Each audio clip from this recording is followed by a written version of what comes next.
Well, good morning. It is Illinois in Focus Daily. Appreciate you being with us each and every weekday morning as we go live to keep you posted on what's going on in the land of Lincoln. I'm your host, Greg Bishop. Thank you for being here on this Wednesday, February 4th, 2026. And we're going to look at some conversation that's happening over in Washington, D.C. and Chicago as immigration enforcement continues to be debated. But some are also looking to reform ICE, while others wanting national voter ID. So we'll tackle all of that here with Illinois in Focus Daily. Want to remind you guys, we have started the Center Square Daily, which looks at stories from across the country. State houses in action all across the United States. And we've got an excellent team of reporters and investigators that are doing just a very large amount of deep dives into all the issues impacting you, the taxpayer. And our goal is to bring that to you with the Center Square Daily, Monday through Friday, so be sure to check back a little bit later on today.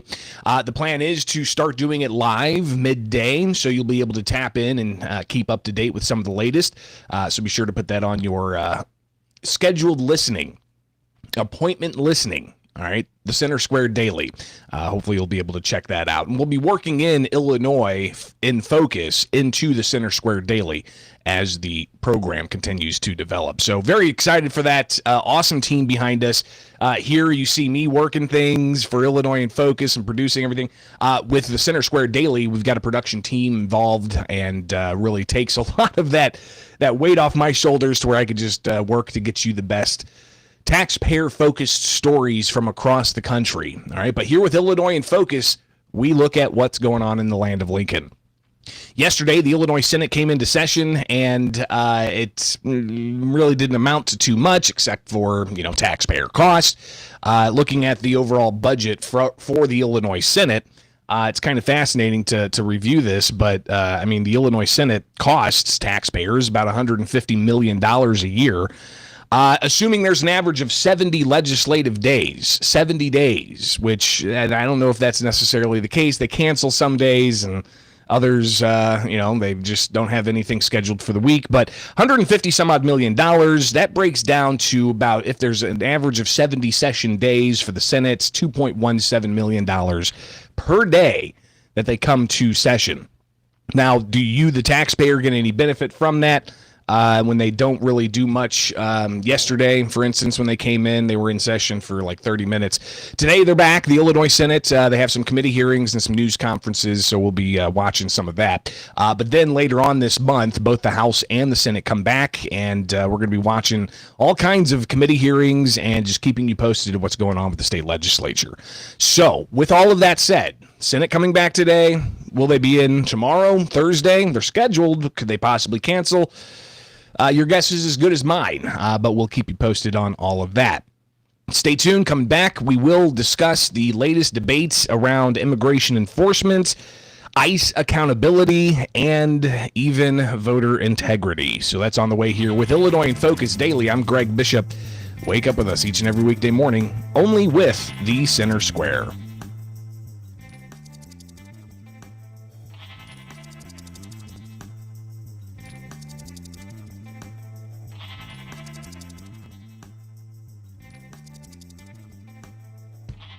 The U.S. House passing a series of budget bills that has the government funded until 2 weeks from now when the Department of Homeland Security funding is expected to be the focus. Could we see another partial government shutdown by then? We'll see as the immigration debate continues, while some are pushing for voter ID.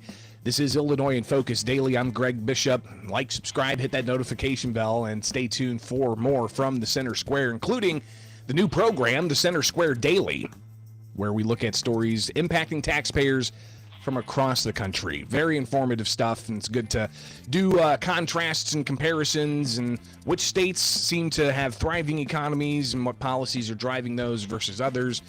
So that's really a focal point of the Center Square Daily, and hopefully you'll stick around for that a little bit later on.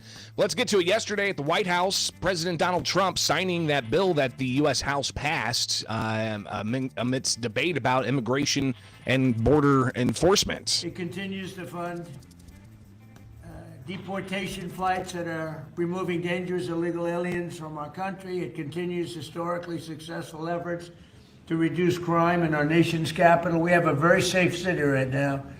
We have a city that is like a different world from what it was a year and a half ago. So the president talking about funding and making sure that cities are safe. He went on to address the media, saying that crime reduction in Minneapolis and elsewhere is because of the federal government under the Trump administration. Minnesota, their crime because of us, because we've taken out thousands of criminals. Their crime is down, not because of anybody else. It's because of us. Their crime is down. But all over the country, wherever we're involved, we're getting criminals out of our country, and the crime rate now is the lowest it's been since 1900. That's 125 years. A lot of stats to show from the FBI indicating that crime across violent categories and personal property categories is down. Now, does that take into account all of the data that there is? No. There's cities that don't report to the FBI, including Chicago. But Chicago even, you have leaders there touting that they have reduced crime. Saying it's efforts from Chicago law enforcement, while the Trump administration saying that it's efforts by the Trump administration to bring about a reduction in crime. The president also further talking yesterday about a variety of other aspects of immigration enforcement, but Senator Lindsey Graham, he stood up and talked about sanctuary city policies and how if those continue, then the immigration issue is never really going to be solved. As long as 12 states have sanctuary policy, they'll keep coming. Unfortunately, you won't be president forever. These magnets of illegal immigration have to go. There is no upside to sanctuary city unless you're a complete radical nut job. The cops hate it, fraud around sanctuary cities, and you're going to get more illegal immigration. So Lindsey Graham talking about the migrant sanctuary policies in cities like Minneapolis, Chicago, LA, New York City. Entire states have migrant sanctuary policies, including Illinois and California and others. Speaking of Illinois, Chicago Mayor Brandon Johnson yesterday defending his executive order to essentially say, hey, we're going to go out and investigate wrongdoing by ICE, and we're going to recommend prosecutors prosecute bad actors. Here's the mayor talking a bit about that yesterday and being critical of the Trump administration. Look, as I said before, I mean, this is not something that we thought that we would have to do as local municipalities. And under normal circumstances, the federal government would hold itself accountable, but these are not normal circumstances. I was in DC last week with the U.S. Conference of Mayors. You're seeing bipartisan support grow. I want to commend the leadership of President and Mayor Holt, who has helped draw these connections one to another to call out this administration. So I think it's imperative, but I also believe it's a really unique opportunity for us to draw strength from one another to push back against the tyrant in the White House. So Johnson calling President Donald Trump a tyrant for wanting to enforce federal immigration law. In Washington, D.C., Illinois U.S. Rep. Robin Kelly, who's also a candidate for the Democratic nomination for U.S. Senate, she was stopped by the Center Square reporters in Washington, D.C., and asked about her resolution to impeach Kristi Noem from being the Secretary of the Department of Homeland Security. She says that she has the right plan to do that and all the right reasons to do it, saying that there's self-serving going on and that a host of other problems that Democrats have with Kristi Noem. She then went on to talk about enforcement of immigration law and how she doesn't want to abolish ICE. She wants to reform ICE. Well, I say dismantle ICE. We know we need enforcement. You know, I'm not saying I would call it ICE or anything like that, but we know we need some type of enforcement. I think our colleagues all, agree with that, but I think we need to dismantle ICE, actually dismantle the Department of Homeland Security and rebuild it and decide what belongs in that agency and what doesn't. Because, TSA is in it, FEMA, Border Patrol, which there's been a lot of complaints. There's a lot of complaints about how long asylums take and citizenship takes. So there's a lot of work to do. The dreamers are still dreaming to officially become American citizens. There's a lot of work around that agency. Now, what that possible, reform to immigration enforcement will look like, she says dismantle it. Is that abolish it? Apparently, if you say abolish ICE, that could be used against you in an election. She's in an election, so we'll see just how exactly the rhetoric might shift during a primary election to what it looks like from the issue of a general election, right? So rhetoric during a primary election could be very, very, towards the extreme of either side, right or left. But then when you get into the general election, politicians seem to soften up their rhetoric to be more inclusive to get, the majority of the vote. Instead of during a primary, they're catering to their, extreme sides, so to speak, of the party. So obviously, Robin Kelly, Democrat, running for office, wants to bring about more attention and accountability for immigration and customs enforcement. But you have Republican U.S. Congresswoman Mary Miller yesterday joining a caucus raising the red flag about what she says is the possible deterioration of Western civilization values. The result of mass migration from regions that reject Western values has brought with it growing attempts to impose Sharia law on our communities. This is an ideology fundamentally incompatible with our Constitution, individual liberty, and the principles upon which our country, America, was founded.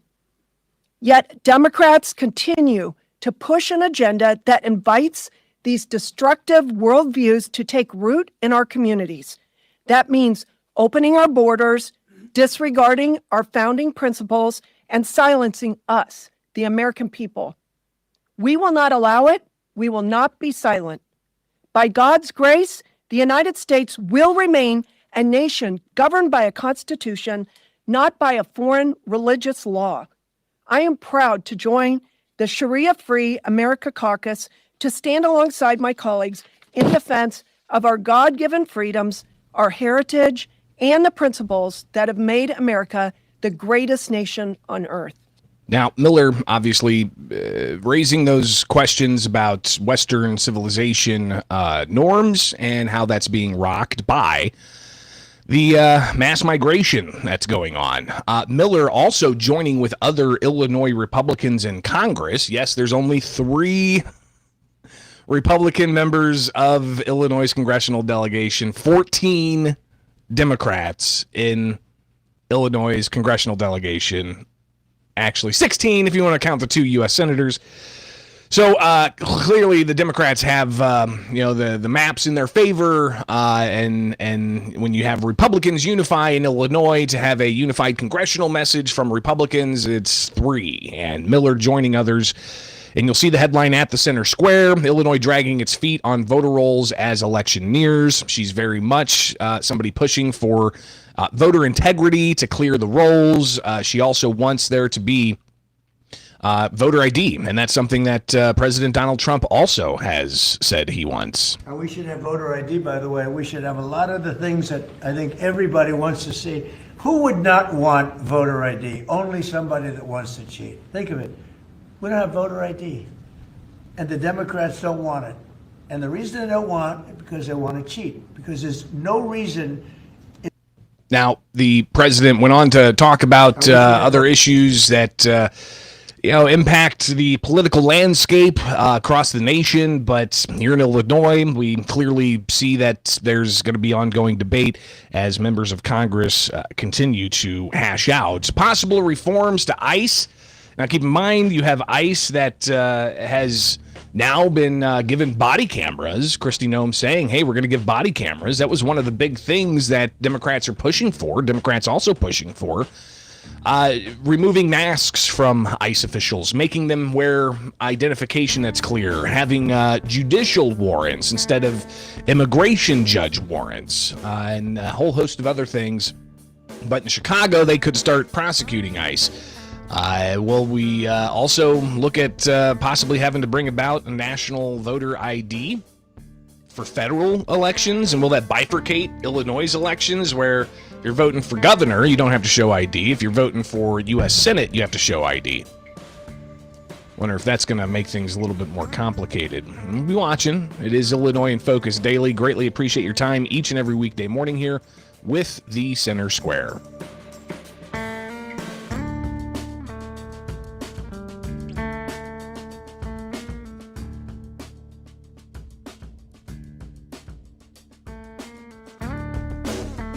All right, so all I got for you today. I will quickly just give you an update on the gun litigation still sitting in the 7th Circuit Court of Appeals, despite having been heard back in September.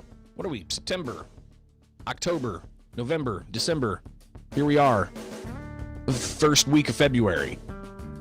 We're going on 4 months or so of having to wait for a ruling out of the appeals court after the district courts the year earlier found the law unconstitutional. So we're still waiting for the appeals courts to deal with that so it could possibly go to the U.S. Supreme Court. Something else I've been getting a lot of emails about is the Rifle Act. In Illinois, it's legislation impacting gun stores. This is still in the Rules Committee, so it has not advanced from when it was filed last year. All right, so it was filed 2 days shy from a year ago when it was put into the official record, but it still hasn't moved out of the Rules Committee, and I think that's important, but we will be monitoring that as well. And if it does advance, well, you'll hear about it here with Illinois in Focus Daily. Guys, have yourselves a wonderful rest of your Wednesday. Be sure to stay tuned to the Center Square as we bring you the Center Square Daily with news impacting taxpayers from across the country. It's right here with the Center Square.